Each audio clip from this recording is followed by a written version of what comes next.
bienvenidos a mi cocina. Today I'm going to be showing you how to make a classic recipe. This recipe is really easy to make. Probably your grandma's probably made it, maybe your mom's probably made it. And if you love cheese, this recipe is definitely for you. So before we get started, if you want to see more recipes on my channel, hit the subscription button and the notification bell so you don't miss out on any of my recipes. So let's get started.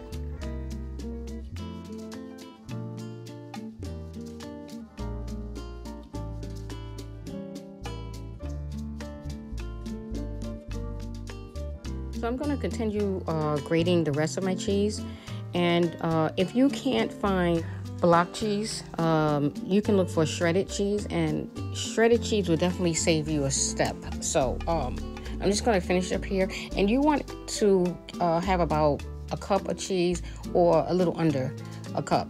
It's okay if it's about 3/4 cup. First thing you're going to do is create a bechamel sauce, and the word bechamel is a French word, and it means a white cream sauce.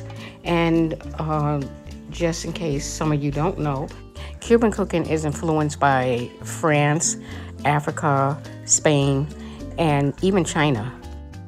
So you're gonna start off with 3 tablespoons of butter to 3 tablespoons of flour. So it's equal amounts of butter to flour.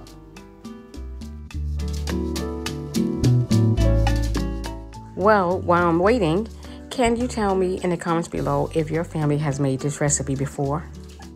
And if so, did they make it the same or did they make it different? Because everyone has their own version of a recipe.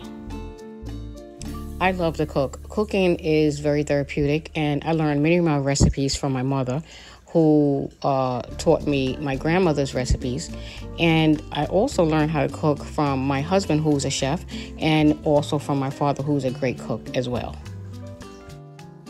So the butter is almost melted, so we're gonna move on to the next step. So now I'm gonna add in the onions, and we're gonna cook the onions for about 3 to 4 minutes.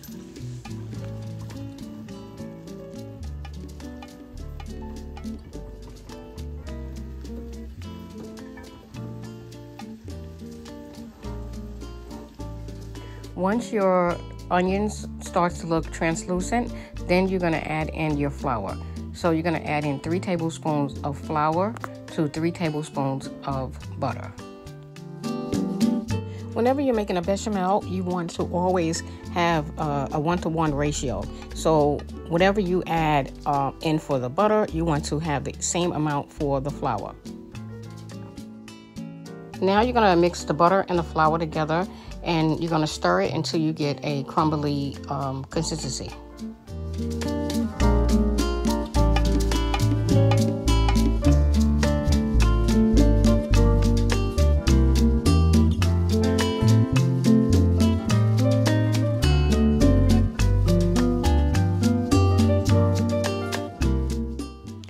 Next, we're going to add in the milk, and we're going to pour the milk in little by little so that we can start to create our cream sauce, which is the bechamel.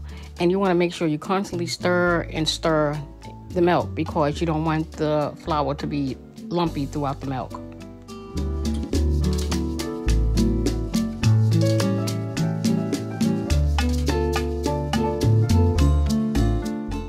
You want to keep stirring so that it becomes thick like cream. When you're making your bechamel, be careful not to have the flame up too high, because you'll burn the flour and the milk. You want to keep it at a medium low, and you want to continuously stir so that you can have a smooth bechamel.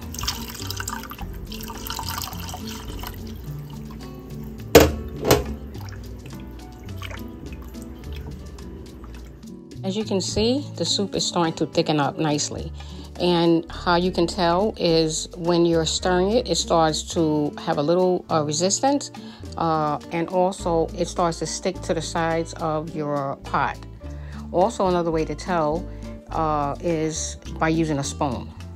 Next, I'm going to add in our spices, and I'm going to add in black pepper, a pinch of black pepper, and a pinch of nutmeg.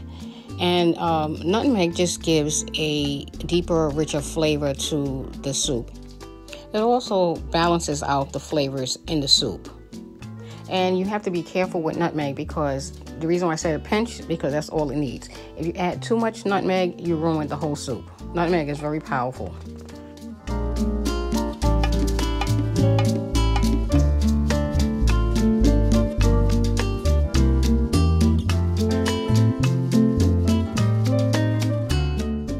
If you have problems with making your soup thicker or thinner, then you can correct it.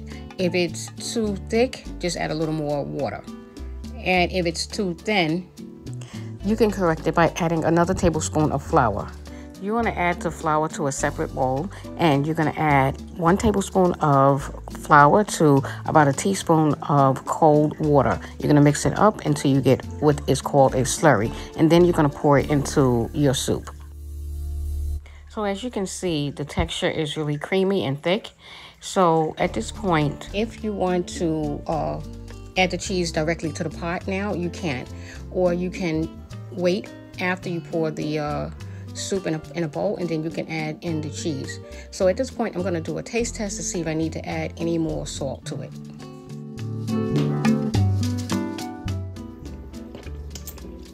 I need just a little bit more. Oh, it's not coming out. There.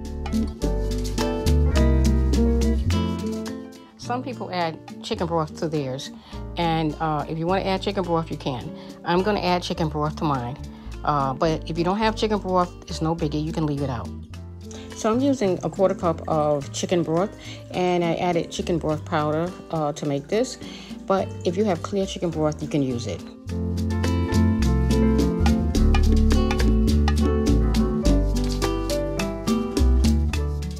So I'm going to do a taste test to see where my flavors are and to see if I need to add any more salt.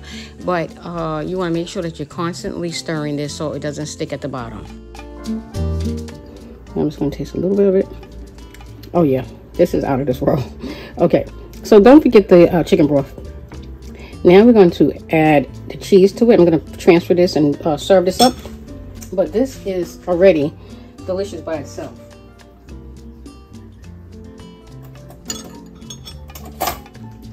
Look at this. This is already delicious by itself. Just look at. You can see the onions in here. It is really delicious. This is a soup that I hope you guys try because it's really worth trying. So now I'm going to add the soup to the bowl, and I'm going to add the cheese on top of it. Some people like to add the cheese directly into the pot when they're cooking it.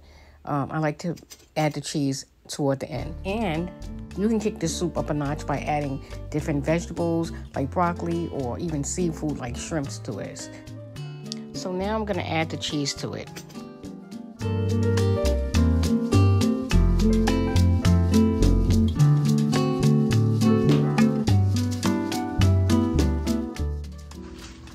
So I'm going to just try this so you guys can see. Let me just let you see what it looks like. I'm just going to stir it up.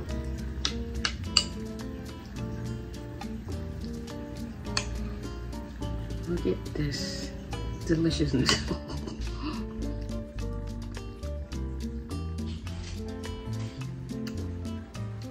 Heaven in my mouth. I hope you guys try this recipe and let me know what you think about it. And if you have tried the recipe and you've eaten this when you were a little kid, let me know how your mother made it or your abuela made it. Until next time, I'm gonna enjoy this soup.